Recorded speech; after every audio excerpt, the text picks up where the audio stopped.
networking, security, and Wireshark. I'm going to take an educated guess that you probably have more bandwidth on your home internet connection than you actually need. And before you flame me in the comments, hear me out. The bandwidth of an internet connection is often mistakenly used to describe the connection quality, which is a false premise. And when people experience problems with internet connectivity, often the solution sold to you is more bandwidth. Now, will that solution fix your network problem? Maybe. But is it often a band-aid for the real problem? Almost certainly. The problem is that network quality is not just about raw speed. The quality of any network connection comes down to three major metrics: bandwidth, latency, and loss.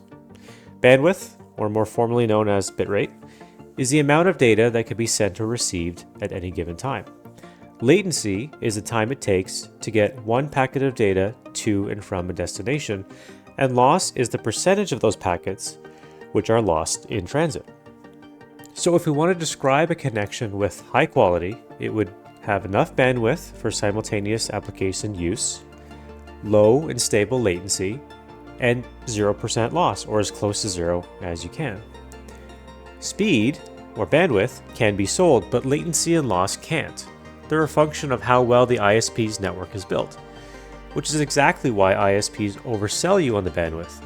It's the flashy thing they can market to the average person without you knowing you're paying too much to compensate for maybe a crappy network.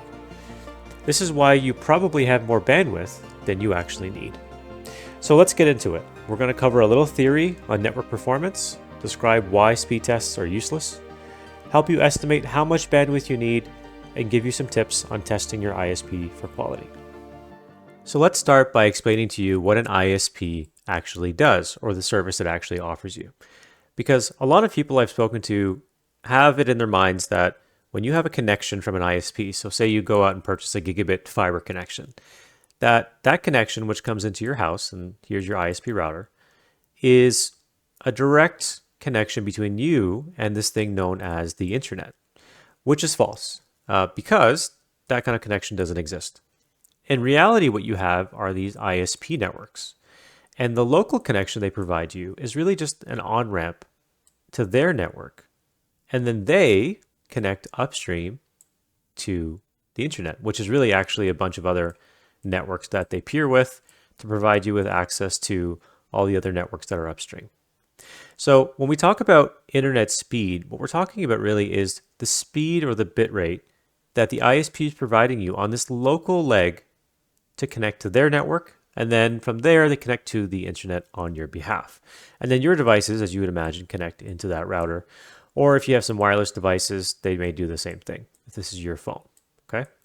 Now, so speed is certainly important, right? If you don't have enough speed, you can't download a certain file at the rate you want to download it at. But let's talk about latency and loss quickly, because a couple of things can happen in this scenario. One, loss, which is how many packets are dropped between a source and destination, can happen at any one of the legs between, say, your PC and say we have a server on the other end of the internet. So that loss, meaning the packets that are dropped, can happen certainly here in your home network. It can happen here on your local connection to the ISP, if there's, say, a physical issue. It can happen within the ISP's network.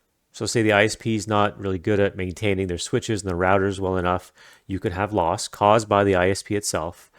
And then you can also have loss upstream, right? So even if you have a ton of speed provided by the ISP on this link here, if you have loss, that speed is going to be limited. And there's actually formulas you can use to calculate how much speed you can get if you have a certain percentage of loss. But anything above about 4% of packet loss is considered catastrophic, meaning say even you have 100 megabit per second service and you have 4% packet loss, okay? You're not going to be able to push 100 megabit per second. Rather, this is going to be artificially capped to something smaller than 100 megabit per second because you can't get all the data through reliably because of loss. So loss is incredibly important. The last thing we want to look at is latency. So with the same scenario of this PC and this server, the latency is the time it takes to get a packet from here. So this is our packet.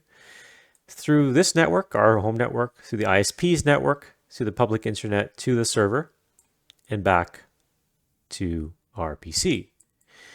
Now, with latency, you want to look for a couple things. You want to look for one, low latency. Okay, so low as possible, right? Latency is usually a function of distance. So say the server is in Denmark and this server over here is in California. There's going to be a bunch of latency because you just have to travel, or the data has to travel over a certain distance to get to where it has to go.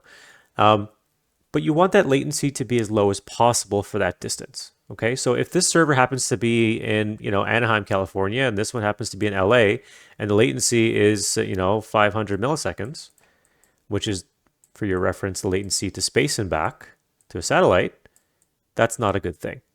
Okay, you want to know what that latency actually is supposed to be based on the distance, and you have a number that's close to that.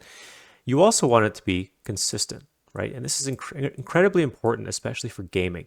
Okay, I'm gonna just end it there.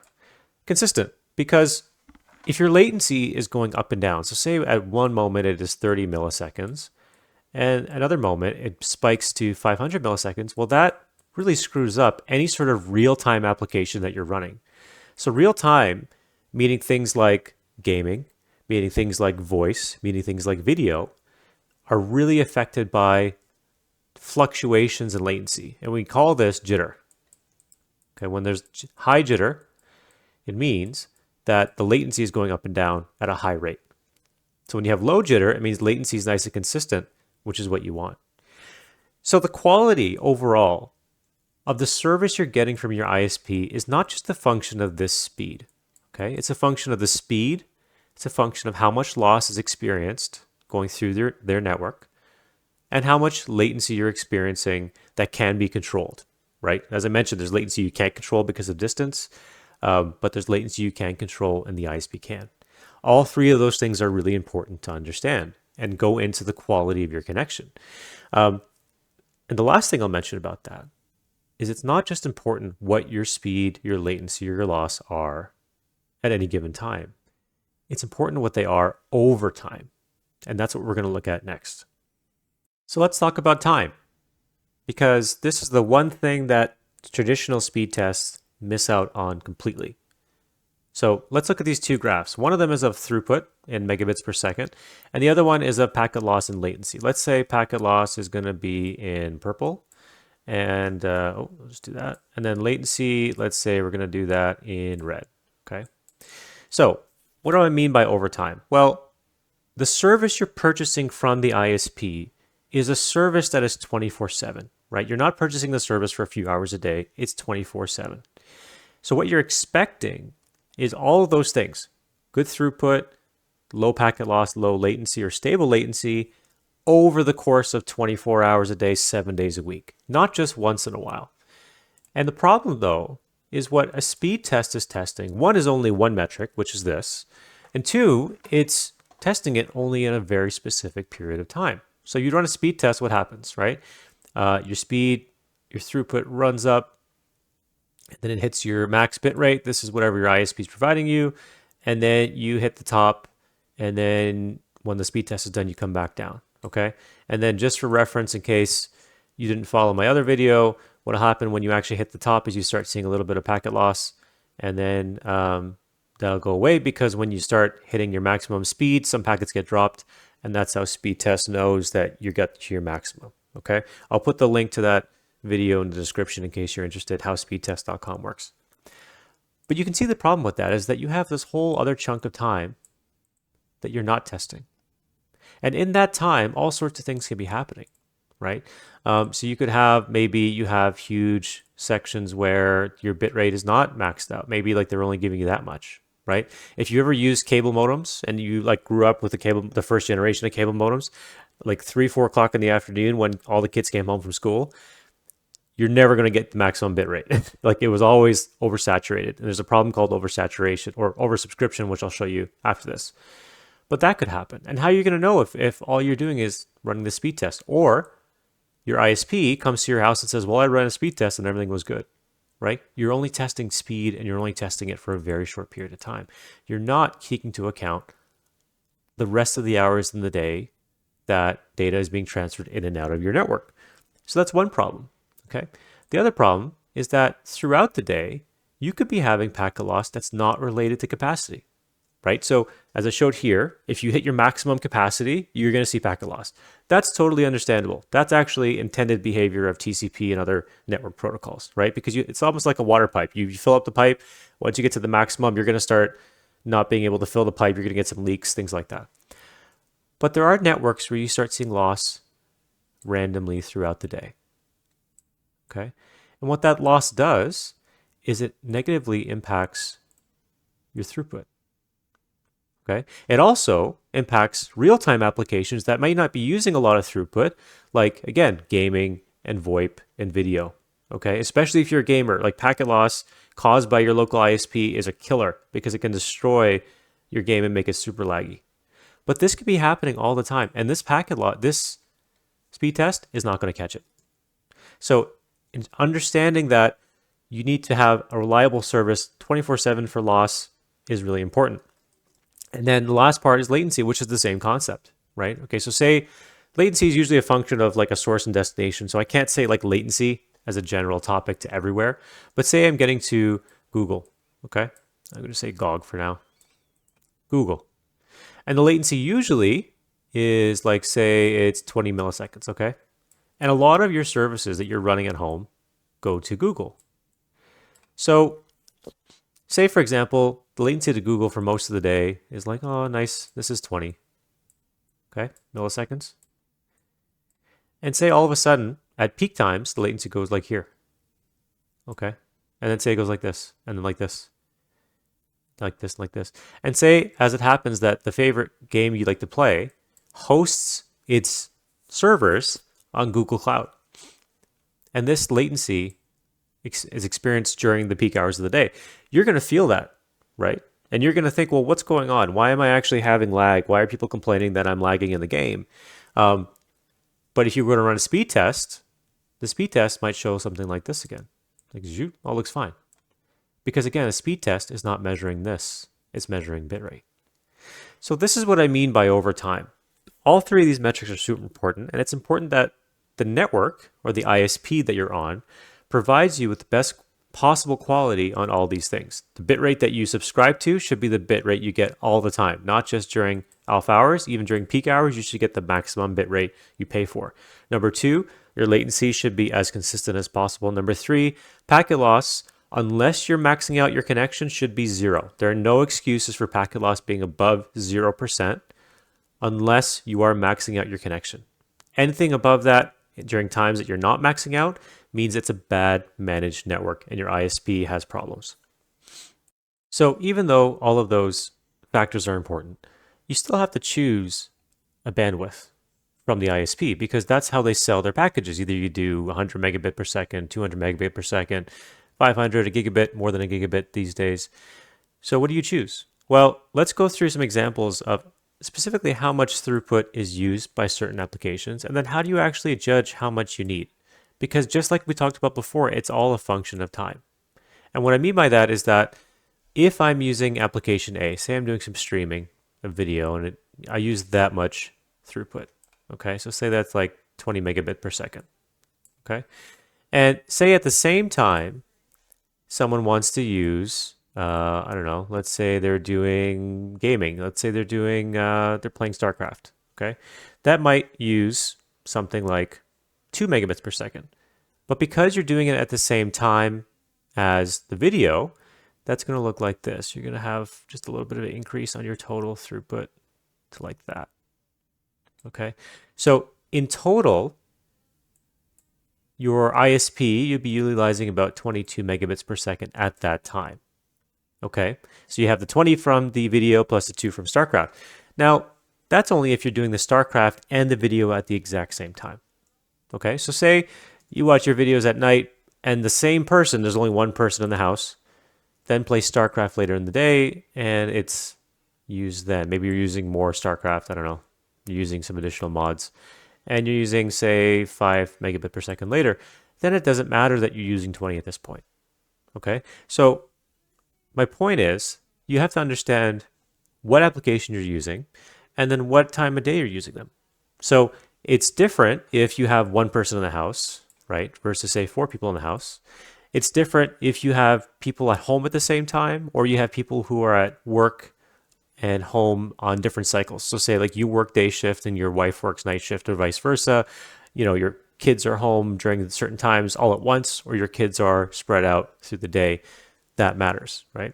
So that's one thing. The other thing, let's look at some typical throughput values used by different applications, and I want you to kind of guess along with me in your head of what do you think the throughput should be for some of these things. Okay, so let's talk about a VoIP call. So voice call over the internet. Okay, well that's about I don't know if I can fit it on here, but that's about 100 kilobit per second. So 0.1 megabit per second. That's voice. Okay, so very low. However, as I mentioned before, voice is super susceptible to packet loss and latency. So if you have a lot of voice usage, like say you do a lot of overseas calls, right? It's not so important how much throughput you have. It's more important you have a reliable network. So that's voice. So let's go to another one. Let's say a gaming. Let's say Fortnite. How much throughput do you think Fortnite would take? Well, the answer is around 10 megabit per second. Okay. Now, it may not be just an individual burst like this. You may actually rise, and as you're playing the game, it may do that, or it may go up and down around that 10 megabit figure, but it's around 10 megabit per second for Fortnite. Okay. Now let's talk about a 1080p video stream. So say you're watching video on YouTube on your phone, and the quality is about 1080p. Well, that's also about 10 megabit per second. Now, video tends to do something like this, where you have bursts and then you have troughs and bursts and troughs. But again, you're running around 10 megabit per second. Let's increase the video quality. Say you're watching a 4K stream on a TV coming from an Apple TV. Well, that'll go up to about 25 megabit per second. Okay.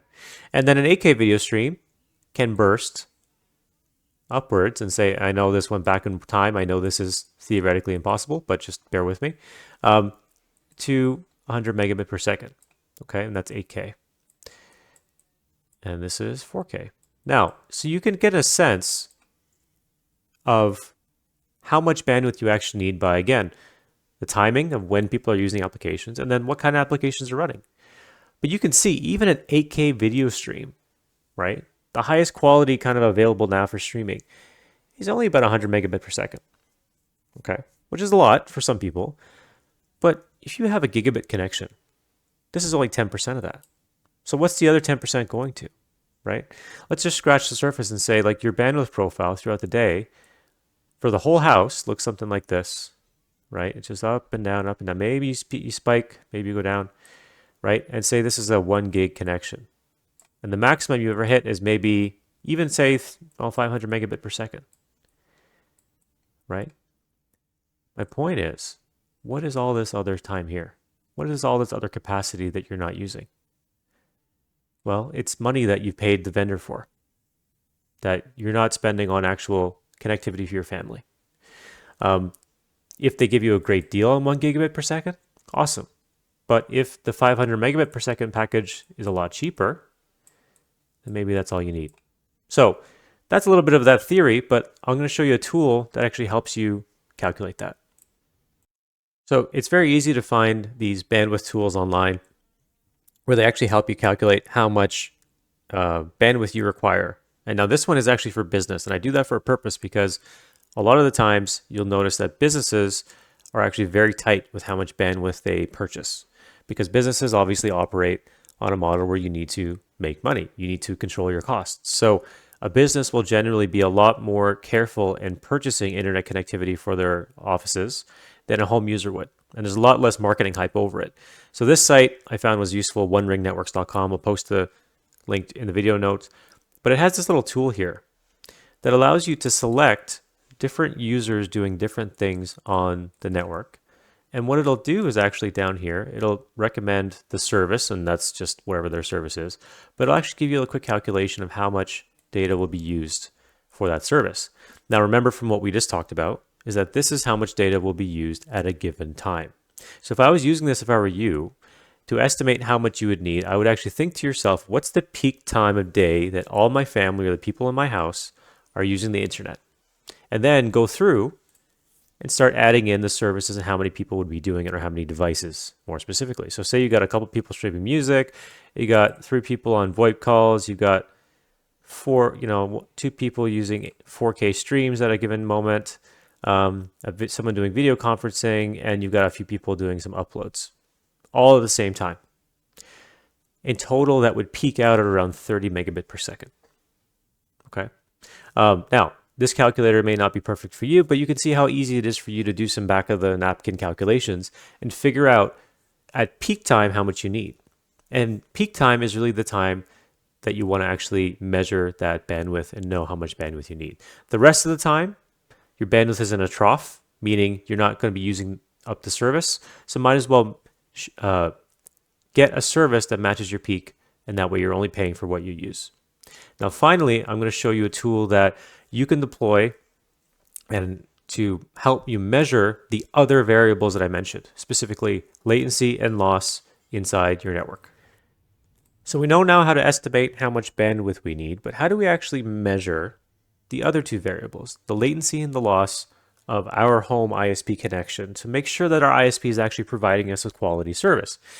And I scoured the internet for a long time trying to find a free tool to do this, and I could not find something that was actually worth its salt, meaning it was free, completely free, not spyware. It allowed you to measure the data and collect it over time so you can look at historical trends, and gave you something simple to digest so that even if you're not a network techie, you can actually understand what it means. And so I wrote the application Netprobe. What Netprobe is a tool that allows you to do just that. Okay. The interface is very simple. It starts with an internet quality score at the top, which is a metric that combines packet loss, latency, jitter, and DNS response to create a score that you could actually keep an eye on. As you can see here, it'll measure packet loss, it'll measure latency, it measures jitter, which I mentioned at the start is the variation in latency, and it also measures DNS response time to various DNS servers. You can keep an eye and make sure that your own DNS is actually performing the way it should. This all aggregates again into this score, which allows you to understand when your internet's performing well based on all these metrics and when it's not. So for example, over the last 7 days, my home internet has been fairly good. There have been times that things dip down, and if I'm curious to why the quality did dip, I can actually scroll down and say, well, okay, during those days I had a little bit of packet loss, I had some latency, and more importantly, I had a lot of jitter, right? So this is a very simple tool to install and set up. There's a GitHub repo that you could go to and clone the repo and download and install it. You will need Docker installed on your machine. I will do another video after this one on actually a full tutorial on how to install this and set it up and then launch it in your network. But this is an option that you can definitely go to actually measure those variables and keep your internet provider honest. What I would do is set this up, let it run for a week, 2 weeks, a month, and then review the data. If you're getting consistent issues with packet loss, with latency, with any of the other metrics, call your ISP, complain. And if they can't really do anything about it, or they're not going to actually address it, that's when I think it's a time to start investigating other ISP options. That's it for this video. If you enjoyed it, please like and subscribe. And if you have any questions on the topic we've covered, please join the Discord server where we talk all things network. Until next time.